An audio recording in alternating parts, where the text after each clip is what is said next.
In 1519, Spanish conquistador Hernán Cortés arrived on the shores of Mexico with 600 men, facing an army of thousands. He did something unthinkable: he burned his ships. There was no retreat, no turning back. Victory or death. This legendary act has become a metaphor for absolute commitment, a lesson that transcends history into modern-day success. What does it take to achieve greatness? Sometimes, it requires burning the ships, eliminating any option of retreat so that the only way forward is success. This is the story of how a single decision changed history and how this mindset can transform your life. Chapter 1: The Journey to the Unknown. It was the year 1519. The salty winds of the Gulf of Mexico whipped against the sails of the Spanish fleet as they crested the horizon. Hernán Cortés, a man with an iron will and an unshakable belief in his destiny, stood at the helm of his flagship, eyes fixed on the distant shore. Before him lay the uncharted lands of the Aztec Empire, a civilization brimming with wealth, mystery, and unimaginable danger. But Cortés was not a man easily deterred. He knew that this journey would either carve his name into history or swallow him and his men into oblivion. There could be no turning back. The journey had begun months earlier in Cuba, where Governor Diego Velázquez had reluctantly granted Cortés permission to lead an expedition to the Yucatan Peninsula. But Cortés had grander ambitions. He did not merely seek to explore, he sought conquest. This ambition had not gone unnoticed. Velázquez, suspecting Cortés' hunger for power, revoked the order at the last minute. But by then, it was too late. Cortés, defying his superior's command, set sail with 11 ships, 600 men, 16 horses, and an arsenal of firearms. As the fleet approached the shores of present-day Mexico, the men gathered on deck, their expressions a mixture of excitement and trepidation. Some whispered prayers, others tightened their grip on their weapons. None knew what awaited them in this foreign land. Cortés turned to his men, his voice steady and commanding, "We are not here to return home. We are here to conquer or die." The arrival. The Spanish fleet made landfall near the coast of Veracruz. The moment the first boot hit the sand, history shifted. The native Totonacs watched warily from a distance. News of the Spaniards' arrival spread like wildfire across the region. The mighty Aztec ruler, Montezuma II, received word that strange bearded men had arrived in large floating houses. Some feared they were gods, others saw them as invaders, but Cortés knew that the real battle was not just against the Aztecs, it was against fear itself. His men were weary, uncertain, and many secretly longed to return to Spain. The unknown terrified them. Then, Cortés made the most radical decision of his life. He ordered his men to burn the ships. At first, there was disbelief. Some begged for reconsideration, others hesitated. But Cortés was unyielding. With flames licking the sky, the Spanish fleet was reduced to smoldering ruins. Now, Cortés declared, there is no turning back. We fight, or we die. The men stared at the burning remains of their only escape route, their hearts pounding. Some were enraged, others inspired. But one thing was clear, there was no retreat, and so, with no way home and an empire before them, Hernán Cortés and his men took their first steps into history. Chapter 2: The March to Tenochtitlan. No way back. The night was thick with the scent of burning wood. Cortés stood at the shore, watching the last embers of the Spanish fleet flicker against the dark sky. The deed was done. There was no turning back. His men had been shocked, some even furious, but Cortés knew this was necessary. Doubt could not be allowed to fester. They were committed to this conquest, whether they lived or died, but now came the true test. They were deep in unknown territory, vastly outnumbered, and had no means of escape. Their survival depended on their ability to march inland, forge alliances, and bring the mighty Aztec Empire to its knees. It was an impossible task. And yet, Hernán Cortés relished the challenge: first contact, allies or enemies. At dawn, the Spanish force set out from the coast, moving cautiously through thick jungle terrain. Every rustling leaf, every distant cry of an animal felt like an unseen enemy watching them. The heat was unbearable, the humidity suffocating. Many of the men, more accustomed to Spain's mild climate, struggled under their heavy armor, but as they advanced, they encountered their first major obstacle: the indigenous peoples of the region, the Totonacs, who had first greeted the Spaniards at the coast, had lived under Aztec rule for generations. They despised their overlords and saw an opportunity in Cortés and his men. Cortés, ever the strategist, recognized the power of diplomacy.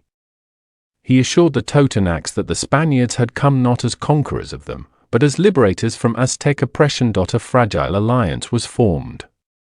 The Totonacs provided warriors and supplies, guiding the Spaniards deeper inland.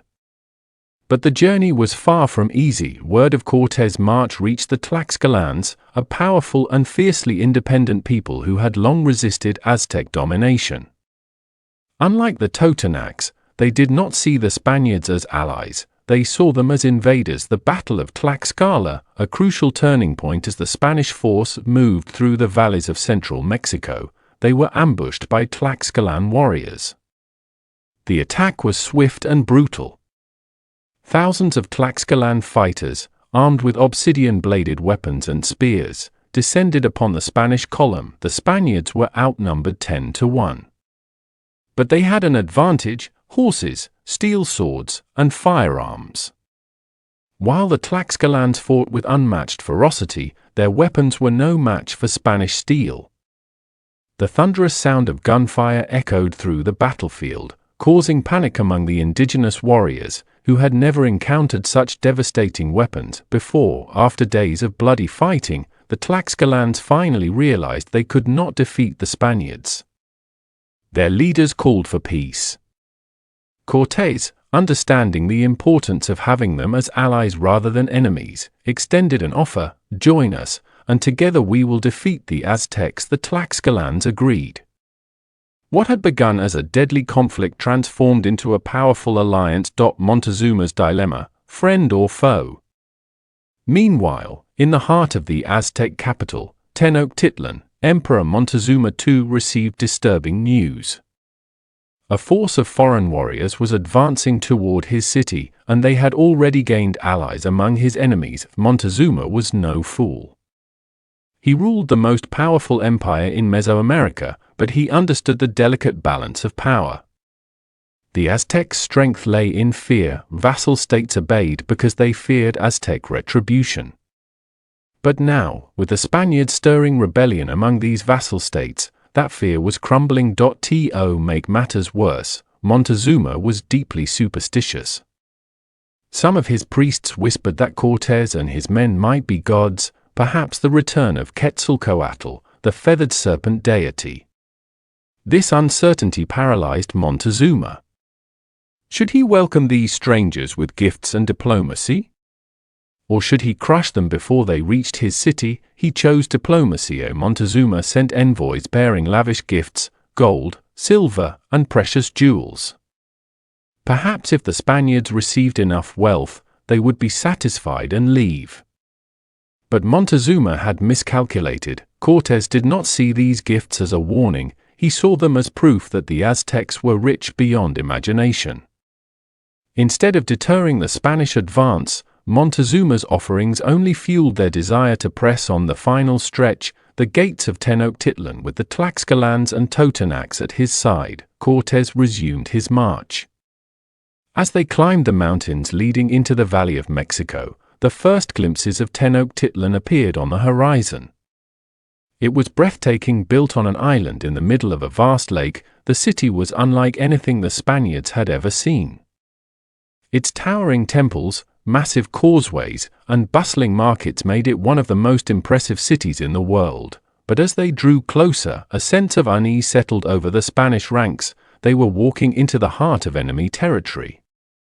Tenochtitlan was home to over 200,000 Aztecs, while Cortés had only a few hundred Spaniards and a coalition of indigenous allies. If Montezuma decided to betray them, they would be trapped, yet Cortés pressed forward. He believed in his destiny. He believed the gods had chosen him to conquer this land, and so, on November 8, 1519, Hernán Cortés and his men entered the great city of Tenochtitlan. The streets were lined with thousands of Aztecs, watching in silence as the foreign warriors rode through their sacred city. They were met with a grand procession, led by Montezuma himself. The moment had arrived. Would Montezuma embrace them as honored guests? Or had Cortés just walked into the deadliest trap of his life? Chapter 3: The Fall of an Empire, a City of Gold and Secrets. The air was thick with the scent of burning incense. The streets of Tenochtitlan were lined with thousands of onlookers, their faces a mixture of curiosity and fear. Hernán Cortés, mounted on his horse, surveyed the vast city as he and his men followed the Aztec procession through its heart. It was unlike anything they had imagined. This was no savage outpost, but a metropolis greater than any city in Spain. The great causeway stretched across Lake Texcoco, connecting floating gardens, bustling markets, and towering pyramids. Gold glimmered in the temples, and the sheer scale of the city overwhelmed even the most hardened conquistadors, but Cortés wasn't here to admire. He was here to conquer. As they rode through the Grand Plaza, the Spaniards saw something that chilled them to the bone, a temple drenched in blood, with human skulls stacked in horrifying rows. The Aztecs practiced human sacrifice on a scale they could scarcely comprehend. It was clear now, the people they sought to conquer were not just warriors, they were zealots willing to die for their gods, and at the center of it all stood Montezuma, the emperor of this vast empire, watching their approach with unreadable eyes. The meeting, friend or foe. Montezuma received the Spaniards in the palace of Axayacatl, a grand structure adorned with gold, jade, and intricate carvings. He welcomed them as guests, offering lavish gifts and treating them with honor, but beneath the pleasantries, a silent battle had begun. Montezuma spoke in riddles, his words laced with uncertainty. He seemed unsure whether Cortés was a man or a god. He whispered of an ancient prophecy, the return of the feathered serpent god, Quetzalcoatl. Was Cortés the divine figure foretold to reclaim the throne? Cortés played along, allowing the emperor's doubt to work in his favor. The more Montezuma hesitated, the more power he lost. Meanwhile, the Spaniards were in a deadly predicament. They were deep inside enemy territory, surrounded by hundreds of thousands of Aztecs. If Montezuma decided to strike, they would be wiped out in an instant. Cortés knew he had to act first. The hostage king, in a stunning act of audacity, Cortés marched into Montezuma's palace with his armed men and took the emperor hostage. The unthinkable had happened. The mighty ruler of the Aztecs was now a prisoner in his own palace. At first, the Aztecs did nothing. They were stunned. Their emperor, the living representative of their gods, had allowed himself to be captured without resistance. To them, this was incomprehensible. Montezuma continued to rule, but now, every decision he made was under Spanish control. He became a puppet, forced to order his people to obey the foreigners. The Spanish looted the city's gold, melted down sacred artifacts, and established their dominance, but fear does not last forever. Outside the palace, whispers of rebellion began to grow. The spark of war. The tension exploded when one of Cortés' men, Pedro de Alvarado, fearing an Aztec uprising, ordered a massacre during a religious festival. Hundreds of unarmed Aztec nobles were slaughtered in the great temple.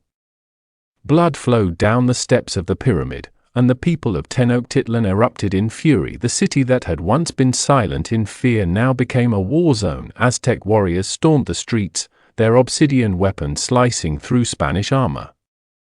The people no longer saw Montezuma as their ruler. He was weak, a puppet, a traitor. When Cortés tried to have Montezuma calm the crowd, it backfired terribly. The once revered emperor was now pelted with stones by his own people. The Spanish would later claim that Montezuma died from his injuries. The Aztecs, however, believed that Cortés had murdered him to silence him. Either way, Montezuma was dead, and now, there was no one left to stop the rage of the Aztec people. La noche triste, the night of sorrows. As night fell, the Spaniards realized they had lost control. The city had turned against them. Every street, every alley was filled with Aztec warriors ready for vengeance. Cortés knew that staying in Tenochtitlan meant certain death. There was only one option: escape. Under the cover of darkness, the Spanish forces attempted to flee the city across the causeways. But the Aztecs were waiting. In the chaos that followed, hundreds of Spaniards were killed, captured, or drowned in the lake, weighed down by the very gold they had stolen. The once invincible conquistadors were now the hunted. Cortés himself barely escaped with his life. Standing on the far side of the causeway, he watched the burning city behind him and fell to his knees. For the first time, he wept. The conquest of the Aztecs had seemed inevitable. But now, it was slipping from his grasp. The aftermath, a new plan, but Cortés was not one to accept defeat. As he licked his wounds, he began planning his greatest strategy. Yet Tenochtitlan had won this battle, but the war was not over. Cortés rallied his surviving forces and turned to his allies, the Tlaxcalans, for reinforcements. He forged new alliances with rival Aztec factions, promising them freedom from the empire's oppressive rule, and then, he prepared for the final siege of Tenochtitlan. The Aztecs had driven the Spanish out, but they had no idea what was coming next. Chapter 4: The Fall of Tenochtitlan. The war is not over. Cortés sat in his war tent, staring at a rough map of Tenochtitlan. The city that had once been the crown jewel of the New World now stood defiant, battered but unbroken. The Spaniards had suffered a humiliating retreat in La Noche Triste, losing hundreds of men, including some of their best warriors. But Cortés knew one thing: he could not return to Spain in disgrace. There was no turning back. Tenochtitlan would fall, but this time, he would not make the same mistake. He would not storm the city with reckless arrogance. Instead, he would starve it, suffocate it, and crush it from the inside. As he looked around the camp, he saw his new army growing. His men were still licking their wounds, but they were more determined than ever. And now, they were no longer alone. Hundreds of Tlaxcalan warriors had joined them. The enemy of the Aztecs had become Spain's greatest ally. The siege of Tenochtitlan was about to begin. The Aztec dilemma: a city under siege. Inside the city, Cuauhtémoc, the young and fearless new emperor, stood on the temple steps, looking out at the causeways. His people had driven out the Spanish once, but they knew the conquistadors would return. Tenochtitlan was an island city, with only a few bridges connecting it to the mainland. It had once been its greatest strength. Now, it was its greatest weakness. The Spanish had learned their lesson. Instead of rushing into the city like before, Cortés ordered his men to cut off every route in and out of Tenochtitlan. His soldiers destroyed the aqueducts that brought fresh water to the city. Food could no longer enter. Supplies were blocked. Days turned into weeks, and the people of Tenochtitlan began to starve. But even as hunger set in, they did not surrender. The floating battle, the brigantines arrived. Cortés had prepared something the Aztecs had never seen before: warships on the lake. He had built 13 brigantines, massive wooden ships armed with cannons. Unlike the fragile canoes of the Aztecs, these warships could fire devastating cannonballs that shattered enemy boats and defenses. The battle was no longer just on land. It was now on water, too. With the brigantines patrolling the lake, the Spanish gained total control of the waters around Tenochtitlan. The city was now completely cut off, but even with hunger and fire raining down on them, the Aztecs refused to surrender. The desperate fight for survival. The Aztecs launched wave after wave of attacks, using their canoes to ambush Spanish forces at night. They built barricades on the causeways, turning them into deadly traps. They fought with obsidian blades, their weapons sharp enough to slice through Spanish armor. Some warriors threw themselves at the enemy, sacrificing their lives to buy their people more time, but time was running out. By now, the streets of Tenochtitlan reeked of death. Starvation had turned once proud warriors into skeletons. Disease had spread through the city like wildfire. Smallpox, brought by the Spanish, was wiping out thousands for the first time. The god seemed silent. Cuauhtémoc stood among his people, his face hardened with resolve. He knew the end was near, but he would not let his people fall without a fight. The final stand. A city in flames. Cortés watched from a hill as his brigantines bombarded the city with cannon fire. His men stormed through the causeways, breaking through the last Aztec defenses. Tenochtitlan, once the most powerful city in the Americas, was now a burning ruin. Cuauhtémoc, realizing that all was lost, attempted to escape by canoe. But Spanish soldiers caught him, dragging him before Cortés. The young emperor stood tall, his eyes filled with defiance. "My lord," he said, "I have done all I could to defend my people. Kill me now." But Cortés refused. He needed Cuauhtémoc alive to prevent any further rebellion. As Spanish flags rose over the ruins of Tenochtitlan, the Aztec Empire was no more. Cortés had done the impossible.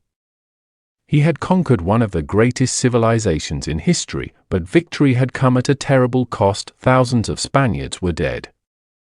Tens of thousands of Aztecs had perished. And the city that had once stood as a beacon of power was now a graveyard. The New World had been forever changed, but for Cortés, this was just the beginning. Chapter 5: The Aftermath and the Spanish Introduction. A kingdom in ashes. The city of Tenochtitlan, once the beating heart of the Aztec Empire, was no more. Smoke still rose from the ruins, the temples lay shattered, and the great causeways that once connected the island to the mainland were nothing more than broken stone paths littered with bodies. The war was over, but for Hernán Cortés, the real battle was just beginning. The land he had conquered was now in chaos. The people were broken but not entirely subdued. The Spanish crown, while celebrating his victory, was beginning to see him as a threat. And among his own men, whispers of rebellion were already spreading. Cortés had seized an empire. Now, he had to keep it. The struggle for control. As the dust settled over Tenochtitlan, Cortés quickly realized that the Aztecs would not go down quietly. Though their empire had fallen, their warriors still roamed the jungles, mountains, and villages, striking from the shadows. Bands of Aztec resistance fighters launched attacks on Spanish patrols, sabotaged supply routes, and burned newly built Spanish settlements. Their message was clear: the war is not over. Cortés responded with brutal efficiency. He sent out hunting parties to track down and kill the rebels. He burned villages that harbored warriors. He made an example of anyone who dared to resist, but despite his efforts, the land remained restless. Meanwhile, he had another problem: his own men. Many of his soldiers were growing impatient. They had followed him across the ocean and through years of war for one reason: gold. Now that the empire was conquered, they wanted their reward, but the riches of Tenochtitlan had not been what they expected. Most of the gold had been lost when the Spaniards had fled the city during La Noche Triste. What little remained had been divided among too many hands. The men grumbled. They had risked their lives for fortune, and now they had nothing. It was only a matter of time before their anger boiled over. The fate of Cuauhtémoc, a symbol of defiance. Cuauhtémoc, the last emperor of the Aztecs, had been taken prisoner. Though the Spaniards had stripped him of his power, they could not strip him of his defiance. Even in chains, he remained a symbol of resistance. One day, rumors reached Cortés that the Aztecs were plotting a rebellion to overthrow him. Some of the Spanish officers, still bitter over the brutal war, believed that Cuauhtémoc was secretly leading the movement. Cortés was faced with a terrible choice. If he allowed Cuauhtémoc to live, the Aztecs would always have a reason to fight. But if he killed him, he would lose the last remaining link to the old empire. In the end, Cortés chose execution. As Cuauhtémoc was led to his death, he turned to his captors and said, "I have done all that I could in defense of my people. Now, do with me as you will." His death sent a message. The old world was gone, but even as his body fell lifeless, the spirit of the Aztecs refused to die. The Spanish crown's betrayal back in Spain, King Charles V had heard of Cortés' incredible conquest. The fall of the Aztecs had made him a legend, but it also made him dangerous. No one man should have that much power. The Spanish crown did not want another ruler in the New World who could become too independent. Instead of rewarding Cortés, they stripped him of his title as governor of New Spain. When Cortés received the letter, he was stunned. He had risked everything for Spain. He had given them an empire. And now, they were taking it away from him, but the message was clear. Cortés was no longer in charge. A new governor, appointed by the king, arrived in Mexico City to take control, and suddenly, the man who had conquered an empire found himself on the outside. The rise of a new Spain with Cortés sidelined, Spain began turning the former Aztec Empire into a new colony, New Spain. The ruins of Tenochtitlan were cleared away, and a new city was built in its place. Mexico City. Churches replaced temples. Spanish nobles arrived to claim land. Indigenous people were forced into labor, but even as the Spanish built their new empire, the echoes of the past remained. Many of the indigenous people still held on to their traditions in secret. The old gods were not entirely gone, and deep in the jungles and mountains, survivors of the Aztec elite still plotted their revenge. The battle for the soul of Mexico was not over. The legacy of Hernán Cortés, now a shadow of his former self, returned to Spain. He had won an empire, only to lose it to politics. In the end, he was not remembered as a hero. The Spanish. He was a dangerous rogue who had to be controlled. To the Aztecs, he was a destroyer who had ended an entire civilization. He died alone and forgotten, his name fading into history, but the world he had created, for better or worse, would never be the same. The Aztec Empire was gone, and in its place, a new world had begun. Chapter 6, The Long Shadow of Empire. The empire that would not die. The mighty Aztec Empire was no more. The city of Tenochtitlan had been reduced to ruins, its temples torn down, its streets littered with the ghosts of a fallen civilization. In its place, a new world was rising, New Spain, a colony ruled by foreign kings, governed by men who had never set foot in this land before. But the conquest of Mexico was not the end of the story. It was the beginning of something much darker, much more enduring. For even as Spanish settlers arrived in droves, even as churches replaced pyramids, the spirit of the Aztecs refused to die. It lurked in the mountains, in the jungles, in the hearts of those who had lost everything.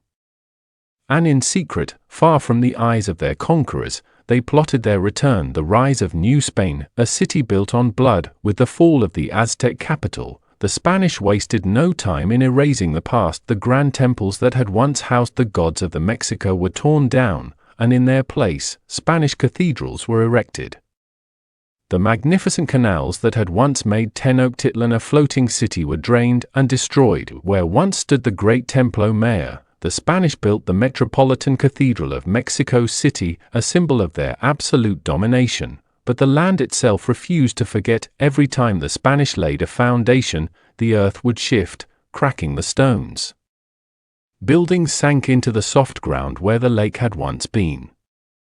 It was as if Tenochtitlan was trying to claw its way back to life, and beneath the newly built streets, the bones of thousands, both Spanish and indigenous, lay buried in shallow graves, whispering of a world that refused to be erased. The resistance, warriors in the shadows. Though the Spanish had won the war, they had not won the people. Deep in the mountains, across the vast jungles, and in hidden villages, pockets of resistance remained.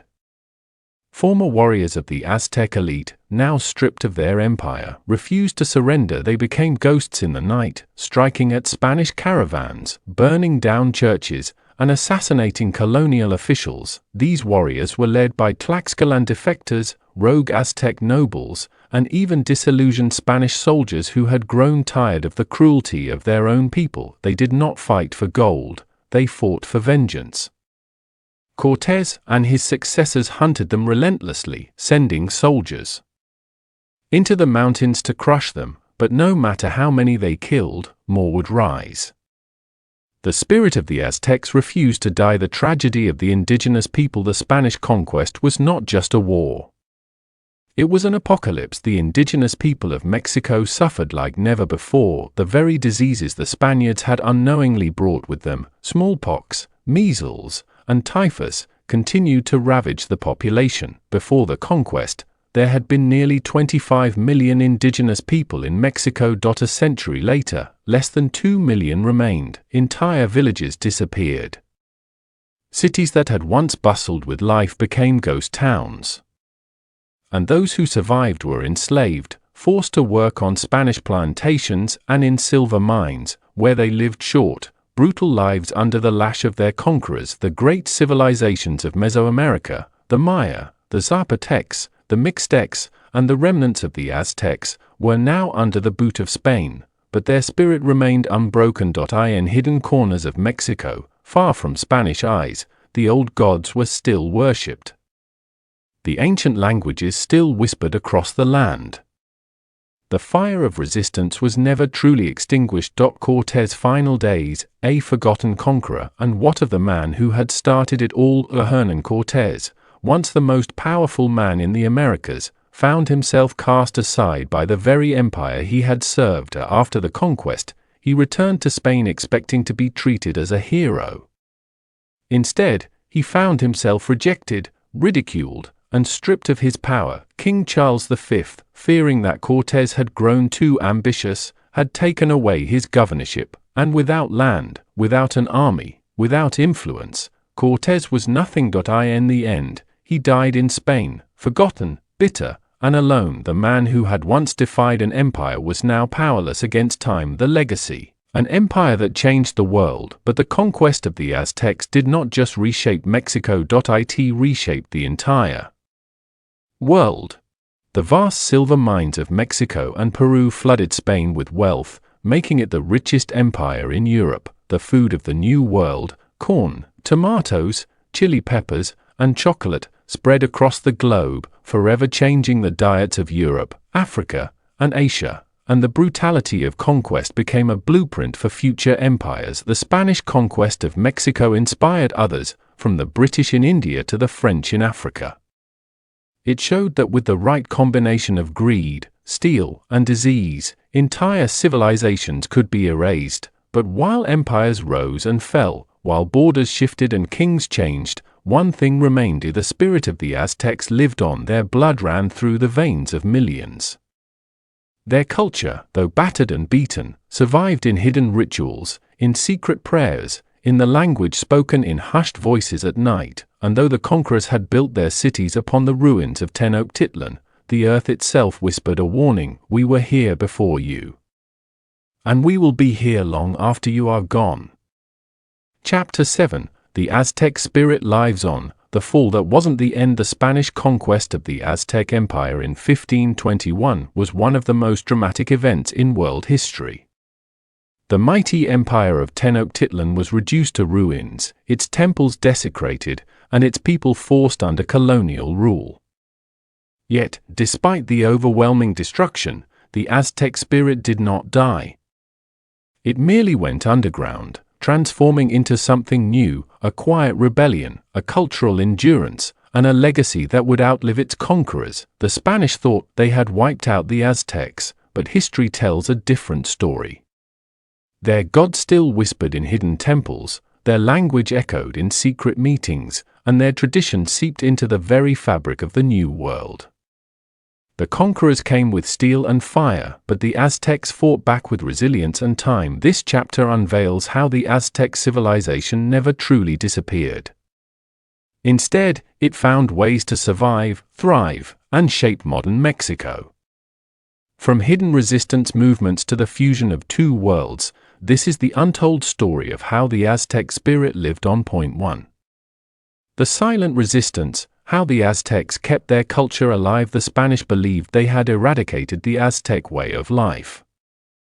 They demolished temples, banned Nahuatl, the Aztec language, and replaced gods with crosses. But history has a funny way of preserving what people refuse to forget. In remote villages, elders continued whispering ancient myths to young children. Ritual dances were performed in secret, disguised as Christian festivals. The Spanish priests thought they were converting the Aztecs, but in reality, the Aztecs were reshaping Christianity to fit their beliefs. For example, Tenochtitlan, the Aztec mother goddess, was worshipped at Tepeyac long before the Spanish arrived. When Catholic missionaries introduced the Virgin of Guadalupe, the indigenous people saw her as Tenochtitlan reborn. The Spanish thought they had erased the goddess, but in reality, she had simply changed her name. One of the greatest acts of defiance was the survival of Nahuatl, the language of the Aztecs. The Spanish banned it, insisting that everyone speak Spanish. But language is not just a means of communication, it is an identity, a history, a soul. The people refused to let it go. Secret schools were formed in remote areas where Nahuatl was taught in whispers. Mothers refused to raise their children speaking Spanish alone. Over time, even the Spanish began using Nahuatl words without realizing it. Today, words like chocolate, tomato, avocado, and coyote all come from Nahuatl. The Spanish rulers came and went, but the language of the Aztecs still breathes in modern Mexico. Even as the Aztec Empire fell, their bloodline did not disappear. The Spanish conquerors did not just defeat the Aztecs, they mixed with them. The children born from these unions were called mestizos, and over time, they became the majority population of Mexico. At first, mestizos were treated as second-class citizens, caught between two worlds. But as generations passed, they became the backbone of Mexico. Their Aztec ancestors gave them resilience, and their Spanish blood gave them access to power. Today, most Mexicans carry the DNA of both conquerors and conquered. The war ended, but the Aztec people live on, in their descendants, in their culture, and in the streets of every Mexican city. The Spanish may have won the war, but peace never truly settled over Mexico. From the moment the conquest ended, uprisings broke out. Former Aztec warriors led revolts in hidden valleys. Peasant rebellions shook Spanish rule. Even when they were crushed, new movements rose in their place. One of the most famous was Tupac Amaru, a leader of indigenous resistance. Though not Aztec himself, his fight echoed the struggle of all indigenous people. His rebellion was a reminder that the spirit of the fallen empires still burned. Even the Mexican War of Independence, 1810 to 1821, had its roots in Aztec defiance. The great rebel leaders, like Miguel Hidalgo and José María Morelos, were mestizos who carried the fire of their ancestors. They may have been fighting against Spain, but in their hearts, they were finishing what the Aztecs had started centuries earlier. Today, you don't have to look hard to find the echoes of the Aztec Empire in Mexico. It's in the names of streets, the faces of the people, the food they eat, and the symbols on their flag. Tenochtitlan, the great Aztec capital, was not truly destroyed, it became Mexico City. Beneath the modern streets, the ruins of the old empire still remain, like bones beneath the skin. When construction workers dig too deep, they find temple stones, artifacts, and relics of a lost civilization that was never truly lost. Even Mexico's flag tells an Aztec story.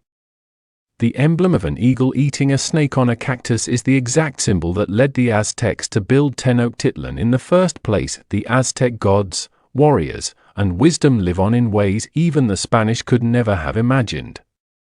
The Spanish may have burned the temples, banned the language, and tried to erase an empire. But the Aztecs did not vanish.